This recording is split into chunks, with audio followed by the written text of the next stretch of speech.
Milí kuželkáři a kuželkářky a všichni milovníci sportu, já vás vítám u první epizody podcastu Velký kulový. Je pravda, že se nám jarní část sezony už pomalu blíží, ale já bych se s vámi ještě v této epizodě ráda vrátila a podívala se zpětně na podzimní část. Ráda bych se tady zaměřila na Interligu, popovídat bych se s vámi chtěla také o první lize žen a ještě bych se ráda vrátila k mezinárodním týmovým soutěžím. Začneme s Interligou, ke které jsem si přizvala Jardu Zahrádku, který sleduje Interligu celoročně a můžeme ho nazvat takovým expertem trošičku.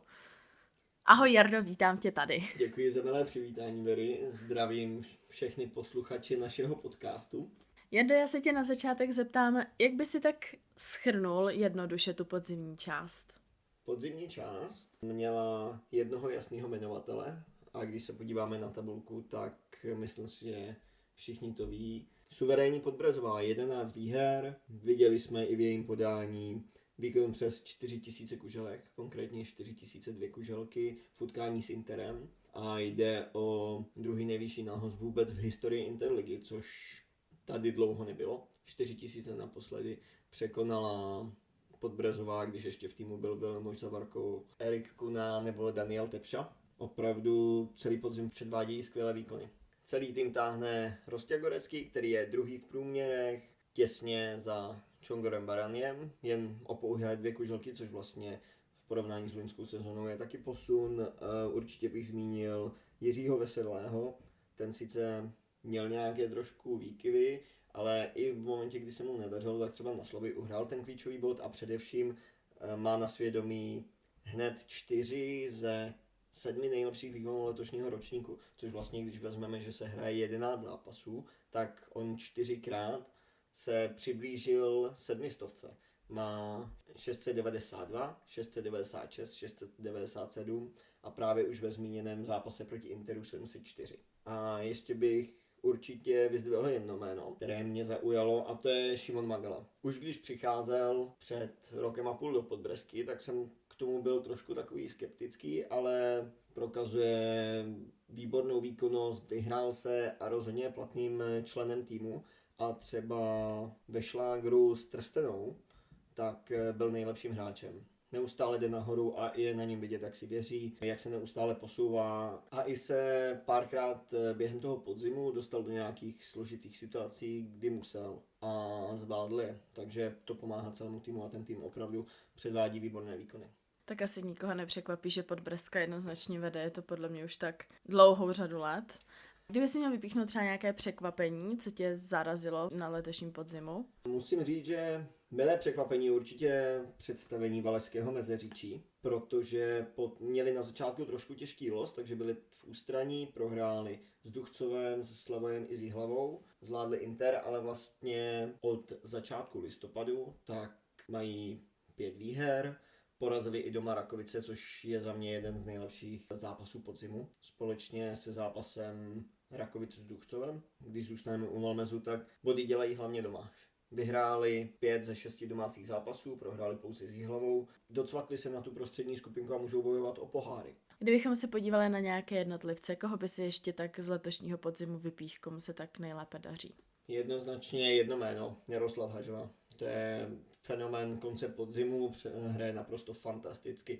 To, co předváděl vlastně celý listopad, tak to byly totální kuželky. Během 4 týdnů tak odehrál 7 zápasů, šlo i o 2 dvojzápasy a i přesto, že Slavoj odehrál utkání i třeba v Husovicích nebo na Interu, tedy na méně padavých kuželnách, tak Jarda si udržel průměr přes 660, konkrétně 662 během toho celého listopadu a je opravdu radost se na něj dívat. Dále bych zmínil samozřejmě Čongor Baraň, hvězda Interligy, to už asi nikoho nepřekvapí, ale třeba z těch méně známých jmén, tak zmínil bych 2 mladé hráče, Lukáše Dušku, od kterého jsem upřímně nečekal tak výborný vstup do Interligy. Vlastně je od začátku oporou a i třeba v utkání v Duchcově, tak to byl on, kdo měl hlavní podíl na tom překvapení hned ve druhém kole, když porazil poměrně jistě Jana Endršta, což si myslím, že se upřímně nečekalo. Zaujalo mě, jak šel hodně nahoru třeba Jakub Kurilov v barvách Rakovic. Už si tady naťukl letošní šlágr podzimu, takového největšího konkurenta Podbrezky, a to šlágr mezi Trstenou a Podbrezovou. Jak by si zhodnotil zatím působení Trstené v Interlize? Oproti loňské sezóně, tam je rozhodně vidět progres. Tým získal hloubku posilou Tibora Vargy a myslím si, že Tibor Varga plní v týmu přesně to, co se od něj očekávalo. Zařadil se na pozici, řeknu, 4 za silnou trojkou Konopka, Ivančík, Barajn. Tým je díky tomu silnější a zvládá mnohem jasněji řadu utkání, které loni třeba byly těsné. Například důkazem je třeba utkání s Duchcovem, kdy vlastně zejména doma někdy Podbrezová hrála loni těsné zápasy, protože na Konopku s Baranem se obětovalo a nejlepší hráč se postavil na Ivančíka, aby ho prostě porazil. A nyní právě, když tam je Varga, tak ty síly musíte nějak rozložit. A to byl přesně případ utkání s Duchcovem. Oběť na Konopku, uprostřed silná dvojice Ransdorf-Endrešt, přičemž Zdeněk Ransdorf šel na Marcela Ivančíka, těsně ho porazil a Duchcov vedl 3-1. No, ale vzadu Congor Baran v klidu získal bod, no a v pohodě ten 5. jakoby bod uhrál i Tibor Varga a myslím si, že je to na těch výkonech i ostatních hráčů vidět. Navíc mají za sebou velmi úspěšný podzim. Vyhráli kvalifikace na Evropském poháru, kde teda nakonec skončili 4. a v lize mistrů postoupili po obratu přes Neumark. Šlágr s Podbrezovou jim sice prakticky vůbec nevyšel, ale to byl takový ten zápas, kdy vám nevyjde vůbec nic. A jinak si myslím, že můžou být naprosto spokojení a stejně jako u Podbrezové je radost se na ně dívat. Tak super, já ti děkuji, že jsi přijal mé pozvání a jsem si jistá, že tě ještě tady uslyšíme.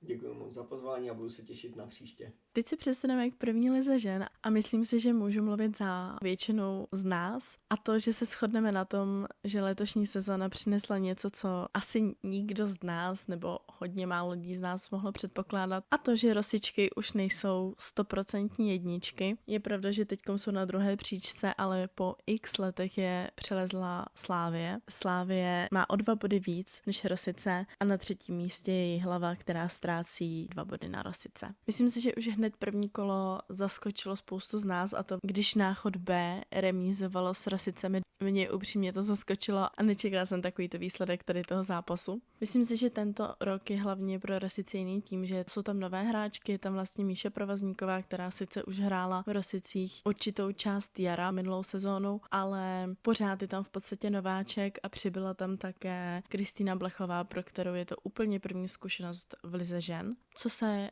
šlágru podzimu týče, jednoznačně se jedná o zápas Slávie Rosice. Pokud se podíváme na zápis, tak se může zdát naprosto jednoznačně, že Slávka vyhrála 7-1 o 81 kuželek, ale to tak jednoznačné nebylo. Za náskok kuželek v podstatě můžou 2 nejmladší hráčky Slávie, a to Nela Šuterová a Barče Píchová, která je taky novou hráčkou Slávie a určitě tam plní tu roli, kterou tam plnit má. Dělá tam ty klíčové body, rozhoduje klíčové momenty a že Barče potvrzuje roky zkušeností z Rakouska. Až tedy na tyhle 2 hráčky, Nelu, která hrála s Aničkou Štraufovou, a Barču, která hrála s Luckou Vaverkovou, tak v podstatě všechny ty výhry holek ze Slávky byly těsné o pár kuželek a myslím si, že na jaře se určitě můžeme těšit na odvetu a Rosice to nenechají jen tak. Ráda bych také zmínila nové posily Jihlavy, a to konkrétně Janu Vejmolovou a Zuzku Honcovou, které přišly do Jihlavy z Vyškova. Už od začátku se mluvilo o tom, že to budou opravdu klíčové hráčky a pro Jihlavu se bude jednat o velké posily,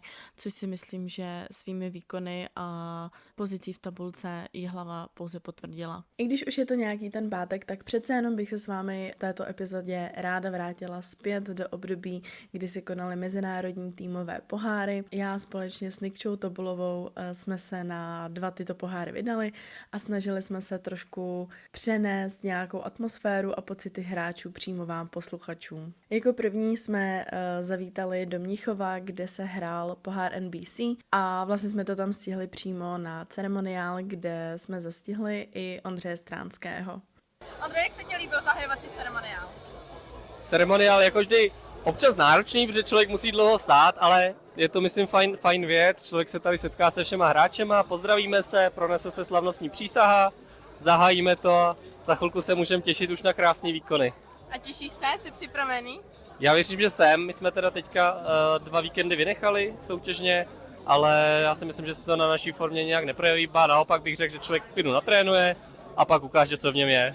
Jelikož už je to nějaký ten pátek, tak asi všichni známe výsledky poháru NBC. Každopádně bych to tady ráda připomněla, rychle zopakovala. Nejlépe, pokud bychom to tak měli zhodnotit, se dařilo ženám ze Slavie, které se dokázaly probojovat ze 4. místa do Final Four. Bohužel v prvním semifinále narazili přímo na Bamberg, který naše české hráčky porazil 7-1. Bohužel ani v boji o bronz nestačily slávistky na německé hráčky ze Schreidheimu, takže Slavie obsadila 4. bramborové místo. Na poháru NBC se také dařilo chlapům ze Slavoje, kteří se umístili, dejme tomu, v kvalifikaci na smolném 5. místě. I tak je to ale krásný výsledek.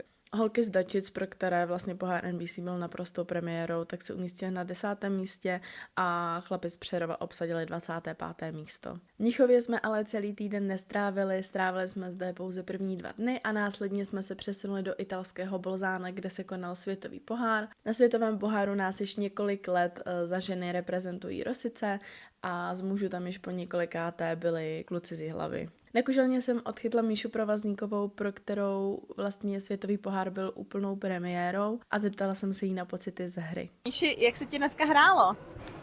Hrálo se mi relativně dobře, ale dráhy jsou opravdu hodně těžký, jsou strašně citlivý, takže se člověk opravdu nadře, ale tak šlo to. Jak by si zhodnotila váš týmový výkon? No, co k tomu říct, moc se nám to nepovedlo, bohužel. Asi jsme doufali, že nám to vyjde lépe, ale navzdory tomu, že nám dost lidí nevěřilo, jsme si to hodně užili tady. Na hodnocení a pocity jsem se také zeptala Víti Jírovce, kterému se na světovém poháru dařilo. Porazil rovných 630 kuželek a úplně poprvé se tak stal nejlepším hráčem svého týmu. Jak by si zhodnotil vaše působení na svěťáku? No já myslím, že naše působení v Evropě je vždycky jako neuvěřitelný zážitek, hlavně jako samozřejmě bychom rádi konkurovali těm nejlepším, ale v tuhle chvíli prostě ta kvalita, říká se mi to obtížně, ale je na té špičce prostě jinde, takže já myslím, že my můžeme být s naším působením jenom jako spokojení. Jak jsi byl spokojený s připraveností kuželny? Tak to bylo neuvěřitelný, dámy a pánové. Ta kuželna za mě snese úplně nejpřísnější kritéria připravenosti, včetně rozběhů, dráh, namazáno pod kuželkama bylo taky krásně. Když se to srovná s padavostí při italském poháru, tak tohle mi připadalo zkrátka jako padavější. Samozřejmě, kdybych zahrál o 100 míň, tak asi budu říkat něco jiného. Na rychlou otázku jsem na kuželně také zastihla Honziho Metzeroda, který již několik let hraje za rakouský Ort a podařilo se jim na světovém poháru postoupit do Final Four. Honzi, právě jste postoupili do semifinále na světovém poháru. Jak se cítíš? Jaké jsou tvoje pocity? Cítím se skvěle, ještě teď jsem trošku vyklepaný, protože to byl boj do posledního hodu, ale pocit je skvělej. Byl to náš cíl, podařilo se ho naplnit, takže super. Honzi s jeho spoluhráči nakonec dokázali vybojovat bronz, kdy v semifinále bohužel nestačili na německý Zerbst, se kterým prohráli 1-7. V boji o bronz ale dokázali zvítězit nad italským Neumarktem 5-3. Rosičkám se oproti minulým ročníkům na světovém poháru letos tolik bohužel nedařilo. Obsadili 8. místo, ale i tak si zahrají Ligu mistrů. A kluci z Jihlavy obsadili 10. místo. Na evropském poháru jsme bohužel osobně nebyli, ale i tak tady nesmí určitě chybět, jelikož se českým týmům můžeme říct poměrně dařilo. Za chlapy tady byli kluci z Duchcova, kteří obsadili konečné 8. místo. Co se týče ženské reprezentace, tak za nás reprezentovaly holky z Náchoda. Sice se nedostali do Final Four, ale jelikož obsadili 5. místo, tak se probojovali do Ligy mistrů. Myslím si, že tímto můžeme povídání a takové poohlédnutí za mezinárodními poháry uzavřít. Na závěr bych ještě ráda zmínila akademické mistrovství České republiky v kuželkových sportech, které se konalo 2. listopadu. A zajímavé to bylo tím, že se jednalo o úplně první akademické mistrovství tady tohoto formátu. Na to, že se jednalo o úplně první ročník, tak se akademičky setkaly s poměrně velkým úspěchem, troufnu si říct. Přihlásilo se 40 hráčů, nakonec odehrálo 39, což je solidní počet. Z důvodu časové náročnosti se disciplína změnila ze 120 na 4x20 hodů, takže jsme si zahráli 4x sprinty. Akademičky byly ale právě zajímavé v tom, že spojily kuželky i bowling, kdy vlastně někdo si nejdřív odehrál kuželky a následně šel hrát bowling a platilo to stejně i pro bowlery, kteří odehráli bowling a pak šli hrát kuželky. Osobně musím říct, že tam byla naprosto skvělá atmosféra, bylo vážně moc fajn poznat lidi z bowlingu. Celkově bych to zhodnotila, že se tady tento formát akademických her setkal s velkým úspěchem, hráči si tento koncept chválili a stejně tak tomu bylo i ze strany bowlerů. Na rychlou otázku, jak se mu hrály kuželky, jsem zastihla Ondřeje Trojka, který se stal akademickým mistrem v bowlingu. Tak jak se ti hrály kuželky? Bylo to zajímavý. Hrál jsem kuželky úplně poprvé, řekl bych, že to dopadlo rozhodně nad má očekávání. Jsem rád, že rozhodčí byl na nás mírný a nekritizoval nás pokaždé, když jsme to položili za čáru. Nehodláš přestoupit ke kuželkám? Zatím nehodlám přestoupit, protože s bowlingem se dostanu do Hongkongu. Tak a to by už pro tuto epizodu bylo vážně všechno. Já vám moc děkuji, že jste doposlouchali až sem a budu se na vás těšit příště. Mějte se krásně. Ahoj!